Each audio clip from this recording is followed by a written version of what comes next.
Kamouraska Chrysler est fier partenaire de l'émission Infocam. Kamouraska Chrysler, 225 Avenue Patry, à Saint-Pascal. 418-492-3432. Cette émission est une présentation de la télévision communautaire du Kamouraska. Cette semaine, à Infocam, un objectif de 315 000 $ pour la campagne de financement de Centraide KRTB. La Fondation Bouchard offre une nouvelle activité de financement pour soutenir la mission de leur organisme. Et finalement, le lancement de la 15e saison du club de hockey senior L'Impérial de Saint-Pascal.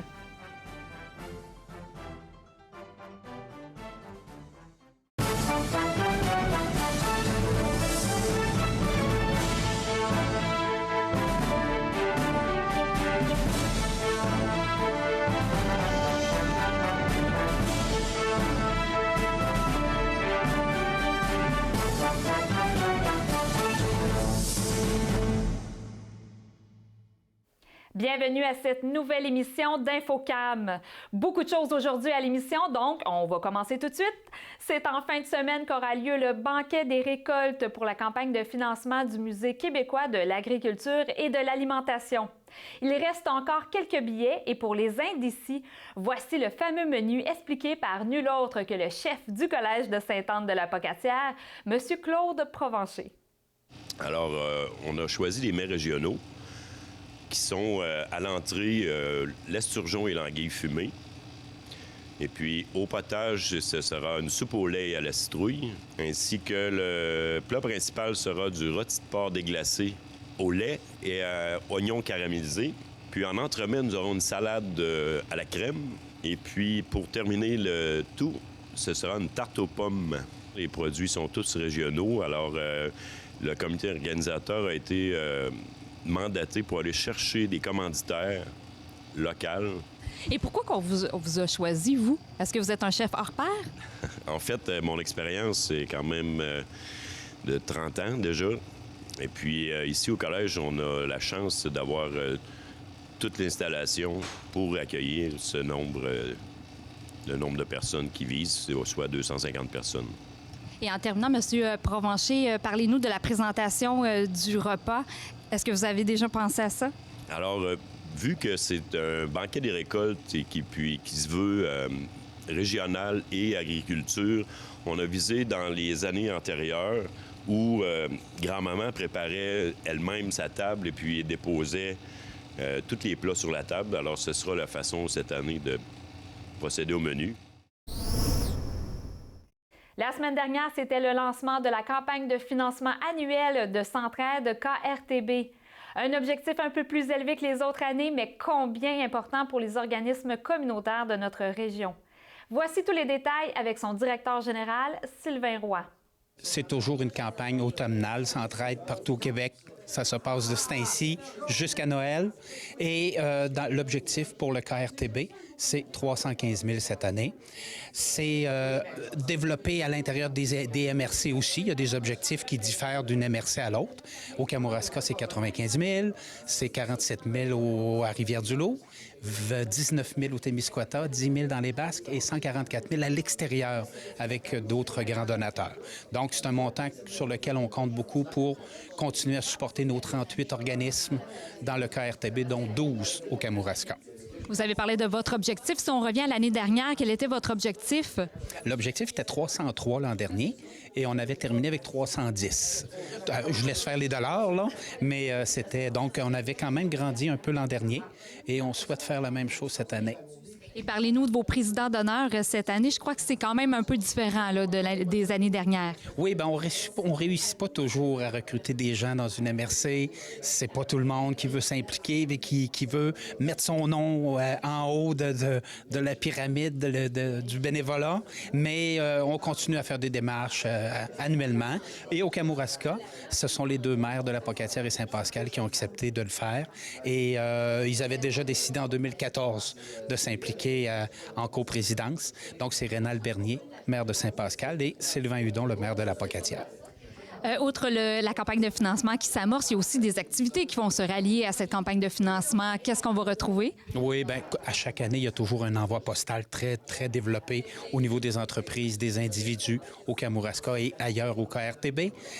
Au Kamouraska, il y a le cocktail dînatoire le 28 octobre au Centre Robert Côté ici. On a des billets en vente en ce moment. Il y a aussi une autre activité qui va s'ajouter. Je ne veux pas briser le punch de nos coprésidents, mais on va vendre des billets un petit peu plus tard pour une loge au mois de mars. Ça va être un beau cadeau à gagner. À part de ça, on a un pont du partage à Rivière-du-Loup qui est en fin de semaine, le dimanche 9 octobre, si je ne me trompe. Et à part de ça, bien, il y a de la vente d'outils promotionnels qui se déroulent sur le territoire. Et en terminant, rappelez-nous le nombre d'organismes qui va bénéficier de ces fonds-là dans le Kamouraska. Bon an, mal an, c'est à peu près 38 organismes dans tout le KRTB et une douzaine au Kamouraska qui reviennent bon an, mal an. Alors, il n'y a pas beaucoup d'organismes qui se créent d'une année à l'autre et par contre sont réévalués à chaque année par une équipe de bénévoles de Centraide pour voir s'ils ont réellement besoin et à quel niveau ils ont besoin.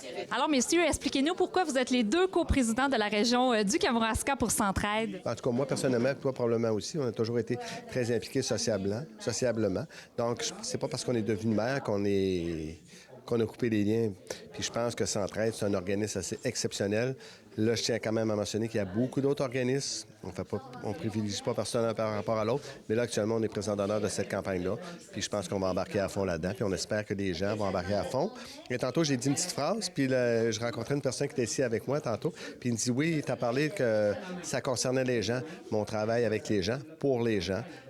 Puis il faut que toute la société embarque pour ces personnes-là. Mais c'est quand même une nouveauté, 2. Mais pourquoi 2? C'est pas une nouveauté, puis c'est déjà arrivé, mais pourquoi? Pourquoi? Parce que l'an passé, non, pas, il y a 2 ans. Il y a 2 ans, on s'en était parlé lors du cocktail Centraide. Et puis tout de suite, on a dit, ouais, on est prêt, on y va dans 2 ans. Et puis c'est pour ça. L'an passé, c'était Mme Anita Castonguay-Ouellette. Fait que ça prend, comme je dis de temps en temps, ça prend 2 hommes pour succéder à une femme. Donc, on a dit, bon, on est capable de relever ce défi-là. Mais sans blague, c'est sûr que l'objectif, parce qu'on a quand même un objectif financier qu'on s'est fixé, c'est 95 000. 95 000, je pense qu'on est capable de l'atteindre. C'est un défi qu'on lance à la population du Kamouraska. Parce que, puis quand je dis ça, c'est un défi, c'est sûr, on est quand même certain qu'on va réussir. Parce que les gens du Kamouraska sont généreux. Ils l'ont prouvé d'année en année. Même, on aurait pu le mettre plus haut, notre objectif, mais je pense qu'il faut être quand même... Ce serait intéressant de le dépasser. C'est juste ça. C'est pour ça qu'on le met à 95 000. Puis on va réussir, hein, Sylvain? Oui, puis Mme Castonguay, tantôt, il l'a dit, ça prend 2 hommes, mais elle est capable de nous ramasser tous les 2. Inquiète-toi pas là-dessus. Pas de problème là-dessus. Je doute pas de ses capacités, loin de là. Donc, mais je veux quand même dire aussi que c'est important de mentionner que l'argent qui est ramassé, quasiment une bonne partie du montant sert à financer 12 organismes. C'est bien 12, Renard? 12 dans le Kamouraska. Et c'est tous des organismes qui œuvrent auprès des gens, encore une fois, puis ils ont besoin du support de la population. Puis je pense qu'il y a des petits gestes simples, il y a différentes activités qui vont avoir lieu. Il y en a que les gens vont dire, je ne peux pas le coter, c'est trop cher, mais il va y avoir d'autres activités, il va y avoir des ventes de billets et autres choses qui vont sortir. Donc, prenez le temps d'écouter, puis prenez le temps aussi de les encourager. Puis si vous prenez le temps de vous arrêter, vous allez probablement voir que sur les 12 organismes dans le Kamouraska, il y a sûrement quelqu'un que vous connaissez. Puis si vous ne le connaissez pas, bien, apprenez à les connaître aussi parce qu'ils font du bien pour toute la société au complet. Yeah. Oui, pour compléter, c'est sûr que ces 12 organismes-là, comme Sylvain disait, sont présents sur notre territoire. C'est des gens qu'on côtoie, mais les gens qui reçoivent, qui sont aidés par ces organismes-là, ça peut être nos frères, nos cousins, nos nièces, nos voisins, voisines. Fait que c'est important. Puis, au fond, on est le porte-parole. On est porte-parole des gens qui donnent, mais on est aussi porte-parole des gens qui reçoivent. T'sais, on est des citoyens du Kamouraska avant tout. Ça fait que c'est important. Il faut s'entraider. S'entraide, ça le dit. Je pense que ça le dit. C'est s'entraider. À la base de ça, c'est ça qui est important. La Fondation Bouchard a convié la presse afin d'annoncer sa nouvelle activité de financement afin de soutenir la persévérance et la réussite scolaire chez les étudiants du Collège Sainte-Anne de la Pocatière. Aujourd'hui, la Fondation Bouchard a annoncé son activité de financement. Mais tout d'abord, parlez-nous de la Fondation Bouchard. Qu'est-ce que c'est? La Fondation Bouchard, c'est une fondation philanthropique qui vient en aide au Collège de Sainte-Anne de la Pocatière. On a fêté nos 46 ans en septembre dernier. Alors, on existe depuis septembre 1970. Notre mission n'est pas compliquée, assurer la pérennité de notre école secondaire et de favoriser la réussite et la persévérance scolaire de tous les élèves du collège. Mais comment ça se traduit dans le réel? Qu'est-ce que vous faites pour ces élèves-là? Bien, nous, on donne du support financier, que ce soit pour l'orthopédagogie, le travail social, que ce soit pour des études supervisées ou dans les matières de base, les jeunes peuvent même avoir des cours de récupération intégrés à leur horaire. Alors, ça ne change pas la dynamique. Ils sont avec leurs amis quand c'est le temps d'être avec les amis, mais ils peuvent se concentrer sur leurs études quand c'est le temps. Et si on revient à l'activité de financement, qu'est-ce que vous nous proposez cette année? Bien, cette année, en plus de ce qu'on fait déjà, crédit auto de 20 000 en collaboration avec Kamouraska Chrysler. Alors, on va permettre à quelqu'un de gagner un crédit voiture de 20 000 pour un achat ici chez Kamouraska Chrysler. Donc, c'est sous forme d'un tirage qu'on peut participer. Donc, il faut acheter un billet. Oui, tout à fait. Il y a seulement 2500 billets en circulation. Alors, les chances de gagner sont assez bonnes. Les billets sont en vente au coût de 20 et les principaux points de vente sont le bureau de la Fondation Bouchard, au Collège de Sainte-Anne, ici même, chez Kamouraska Chrysler. Et si vous connaissez des administrateurs de la Fondation, eh bien, ils ont aussi des billets à vendre. Et on va aussi demander à notre collectif d'anciens de s'impliquer par l'amicale du collège. Alors, on va rejoindre les présidents de promotion pour mousser un petit peu la vente des billets. Et quand va se faire ce fameux tirage? Il va se faire dans le cadre de notre autre activité de financement, qui est la goulée de l'amitié et de la reconnaissance, qui a lieu en mai, lors du cocktail. Alors, c'est le 6 mai prochain, 2017, à 19 h, pardon, alors que ça sera tiré. On espère que le gagnant sera présent. Ça serait le fun. Donc, vous avez parlé d'une autre activité de financement. Il y en a plusieurs durant l'année? En fait, on essaie de se concentrer sur deux parce qu'il y a tellement de fondations, de groupes sociaux et habituellement, ils ont aussi deux activités de financement. Alors, on s'est aperçu que si on en fait trop, on finit par se vampiriser puis c'est pas bon pour personne. Alors, il y a évidemment notre banquet bénéfice qui existe depuis 41 ans. Ça, c'est un incontournable. C'est toujours le premier samedi du mois de mai et ça vaut vraiment la peine. Et les gens qui viennent une fois me disent toujours, on aurait dû venir avant et on va revenir. Alors, c'est vraiment une belle activité qui nous permet de souligner les bons coups de certaines personnes et de fêter l'éducation et le collège et la fondation. Alors, c'est vraiment une belle activité. Dites-moi, M. Beaulieu, pourquoi Kamouraska Chrysler a décidé de s'impliquer dans l'activité de financement pour la Fondation Bouchard? Ce qui est très important pour moi, c'est pas tellement dur, c'est à quelque part ce qui se passe actuellement dans la société. Pour moi, ça me dérange. Pour quelle raison? Je trouve tellement important que les jeunes aujourd'hui, ils prennent des décisions puis ils veulent se craquer par eux-mêmes pour se réaliser. Parce qu'actuellement, tu auras beau avoir les papas, les mamans que tu voudras, ils vont t'aider beaucoup. Mais c'est toi le premier à t'aider puis c'est toi le premier aussi à faire ton choix. Lorsqu'on pense au mois d'octobre, on pense évidemment à l'Halloween. Et où se passe l'Halloween ici? C'est à la Pocatière. Luc Pelletier, chargé de projet, vous a concocté toute une programmation afin de vous donner la chair de poule. L'Halloween à la Pocatière, c'est non seulement tout le mois d'octobre, mais c'est plein d'activités. Donc, qu'est-ce que tu nous as concocté cette année, Luc? Ça, le plus grand labyrinthe au Canada. On a commencé, ça fait déjà 3 semaines. On est dans notre 4e fin de semaine d'ouverture. On a un objectif de 15 000 participants cette année.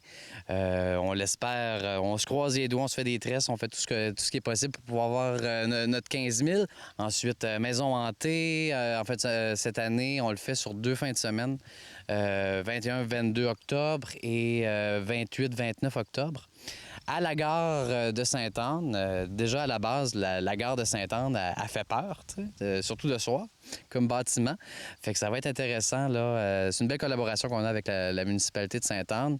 Ensuite, la grande bataille de feuilles mortes qui revient cette année, 2e édition avec Marteau, Marteau Napoli. On est content. Et là, évidemment, on espère davantage de gens, davantage de feuilles mortes. Fait que nous, la ville, on va ramasser tout ce qui est possible dans Kamouraska. On a des ententes avec des municipalités, ils ont des points de dépôt. Et le vendredi précédent l'événement, on va aller les chercher. On amène ça à la Pocatière, puis on espère avoir beaucoup de monde cette journée-là. Et cette année, on essaie quelque chose de différent, de nouveau. On veut faire parler de la Pocatière encore plus, encore avec le labyrinthe. On a fait une vidéo au début, au lancement. On a atteint les 53 000 vues, si je me rappelle bien. Et là, ce qu'on veut faire, c'est le 18 octobre, c'est un mardi. Là, on demande aux gens d'enregistrer District 31, OK? Et de venir ici au labyrinthe. On remplit les chemins, l'ensemble des chemins du labyrinthe avec des gens, avec leur lampe de poche. Et à 20 h, tout le monde, les lumières dans les airs, on prend des images du haut des airs pour voir le labyrinthe illuminé.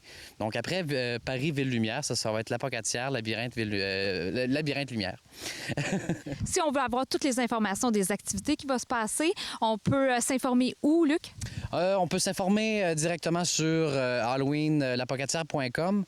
Et sinon, si vous voulez voir des photos, des anecdotes à tous les jours, on est assez actif sur les médias sociaux, sur Facebook. Donc, c'est l'Halloween à l'Apocatière. Et je me fais beaucoup de fun cette année à mettre un peu tout. Puis les gens répondent bien aussi. C'est beaucoup de partages, beaucoup de likes, beaucoup de j'aime. Fait que c'est motivant dans ce temps-là de voir ça. C'est une année importante pour le club de hockey L'Impérial de Saint-Pascal qui fête cette année son 15e anniversaire. Pour souligner cet événement, plusieurs nouveautés ont été annoncées ces dernières semaines. C'est vraiment une année à souligner pour l'Impérial de Saint-Pascal. Vous fêtez votre 15e anniversaire. Parlez-nous un peu de l'historique de ce club de hockey. En fait, le beau projet a débuté en 2002-2003. Donc, on voulait ramener du hockey senior, mais local dans la région. Et on était trois amis, comme on peut dire, pour démarrer le projet. Puis depuis ce temps, l'Impérial est rendu à sa 15e saison cette année. Qu'est-ce que vous avez fait pour marquer cette année? C'est sûr que pour ce 15e anniversaire, on voulait peut-être quelque chose de spécial. Et donc, on a actualisé le logo cette année en plus de 2 nouveaux chandails. Donc, je pense que c'est vraiment, on voulait souligner en grande pompe nos 15e anniversaire. Mais justement, parlez-nous du nouveau logo. Qu'est-ce que ça signifie? Bien, en fait, le nouveau logo revient au niveau des origines aussi, avec notre premier commanditaire majeur qui était Assurance de l'Est. Donc, le centaure est toujours un présence, on pourrait dire, avec comme un guerrier qui démontre le courage, la ténacité. Donc, évidemment, un clin d'œil avec l'Impérial. Donc, c'est un peu ça. Donc, on voulait vraiment garder... On voulait pas tout refaire le logo, mais garder nos origines aussi Et puis, je pense que c'était très bien réussi. Et si on regarde le choix de vos couleurs, vous restez quand même toujours dans la même palette de couleurs, hein? Effectivement, c'est au niveau des Sharks de San Jose. Donc, depuis, dès le départ, on a conservé les mêmes couleurs. Je pense que c'est l'identité aussi du club. Là. Donc, dans le fond, lorsqu'on va à l'extérieur, ces couleurs-là nous collent à la peau, quoi. Et si on parle des sportifs qui font partie de l'équipe de l'Impérial cette année, est-ce que c'est à la hauteur de votre 15e anniversaire cette année? C'est sûr qu'à chaque année, on essaie d'avoir le club le plus compétitif sur la patinoire. Je dirais que cette année, avec l'addition en fait de Guillaume Pelletier, un joueur de Rivière-du-Loup qui viendra nous aider, un franc marqueur. Donc, je pense que c'est peut-être une lacune qu'on avait lors des dernières années, c'est-à-dire de pouvoir inscrire des buts de façon régulière. Donc, je pense que c'est un peu la mission que Guillaume aura avec le club cette année, de pouvoir nous amener un petit peu plus loin, entre autres en série. C'est sûr que c'est pas la chose juste d'un joueur, c'est toute l'équipe au complet, mais je pense que cet ajout-là vient faire en sorte qu'il y a une belle dynamique au sein du club, puis ça remet du pep, comme on dit. Puis c'est sûr que chaque partie sera amplement disputée parce qu'il y a beaucoup de parité dans la Ligue, donc les équipes sont pas mal égales, donc ça fait des belles parties, puis c'est bien pour les amateurs de hockey aussi. Et on ne peut pas passer à côté aussi d'un nouveau coach pour l'équipe. Oui, effectivement. L'entraîneur-chef, Danny Tremblay, a dû quitter ses fonctions pour des raisons familiales. Et c'est Martin Plourde, qui était son adjoint les 2 dernières années, qui prend la relève. Donc, c'est quand même intéressant parce que, dans le fond, il était auprès du club. Donc, il n'y a pas à recommencer à zéro à se faire connaître, tout ça. Donc, on peut déjà aller de l'avant et instaurer, évidemment, sa saveur, ses couleurs à lui-même aussi par rapport aux joueurs. Mais on est très, très, très content de l'acquisition de Martin comme au niveau de l'entraîneur-chef. Effectivement.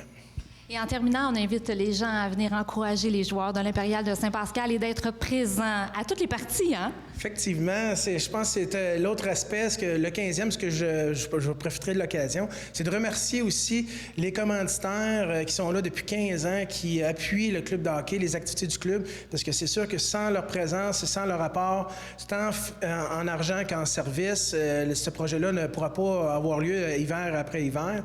Et l'autre côté, bien évidemment, les partisans qui sont là d'année après année. Les billets de saison sont encore en vente jusqu'au 14 octobre, donc c'est le temps de se procurer le billet de saison. C'est un rabais de 20 $, c'est important. Mais je reviens à nos partisans, effectivement, fidèles au poste depuis 15 ans. Et c'est important aussi pour les joueurs. Ça leur met une belle dynamique dans l'aréna. Et encore là, un gros merci à nos partisans, puis on leur souhaite la meilleure saison aussi avec nous. En terminant, c'est la 4e édition du concours Propulse ta voix qui aura lieu encore une fois cette année au camp musical de Saint-Alexandre, plus précisément dans la salle du Haut-Pays. Donc, toujours la même formule, 2 fins de semaine où les gens sont entendus la première fois à l'aveugle. Donc, les coachs ne voient pas les candidats réaliser leur première chanson et doivent, comme dans le même principe de la voix, actionner un gyrophare et dire « Moi, je te veux dans mon équipe ».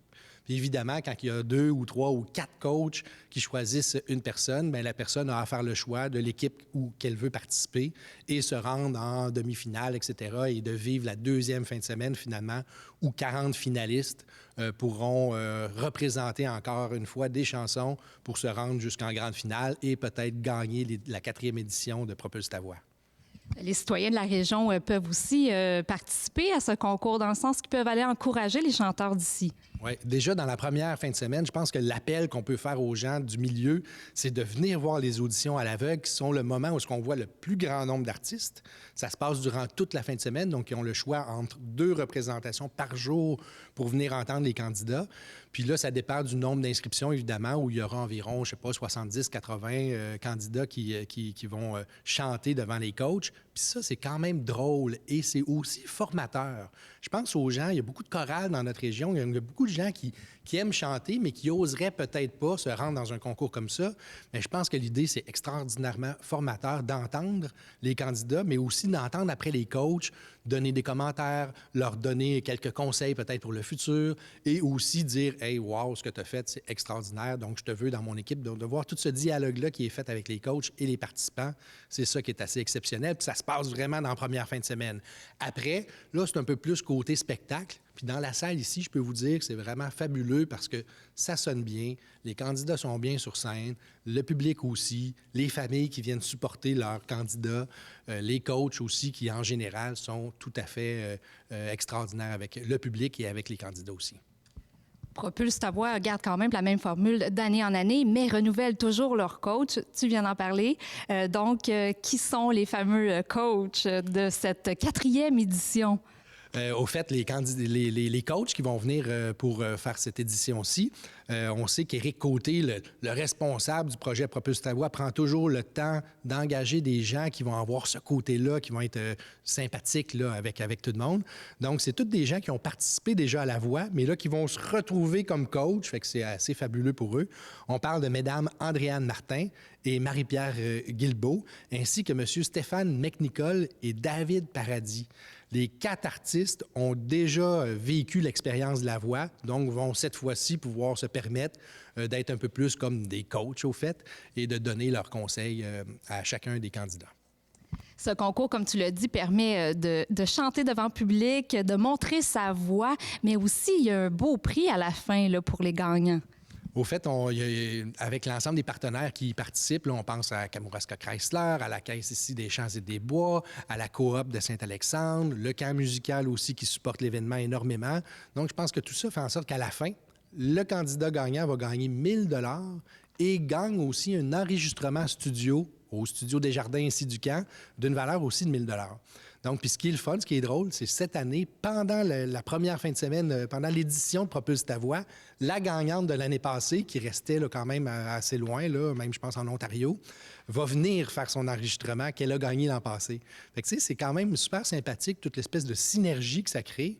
Puis le fait d'être au camp musical, bien, c'est un lieu où est-ce qu'il y a de l'hébergement, où est-ce qu'on peut manger. Donc, les candidats, oui, viennent présenter quelque chose, mais en même temps, vivent quelque chose entre eux. Puis je pense que ça, c'est quand même quelque chose d'assez unique au Québec Québec dans un concours comme ça, de pouvoir avoir un lieu de partage aussi en même temps, très pédagogique.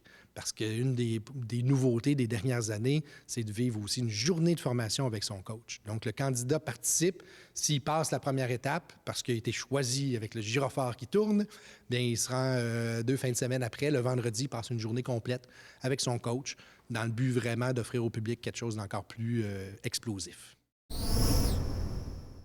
C'est ainsi que se termine votre bulletin d'information InfoCam.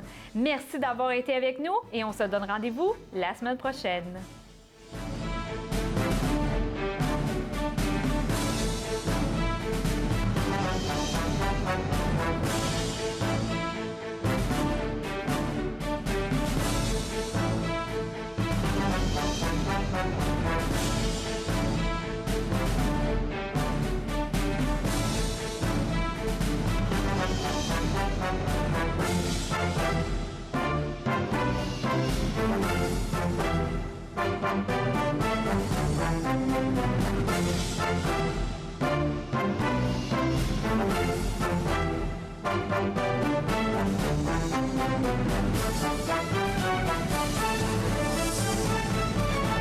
Cette émission était une présentation de la télévision communautaire du Kamouraska. Kamouraska Chrysler est fier partenaire de l'émission InfoCam. Kamouraska Chrysler, 225 Avenue Patry, à Saint-Pascal. 418-492-3432.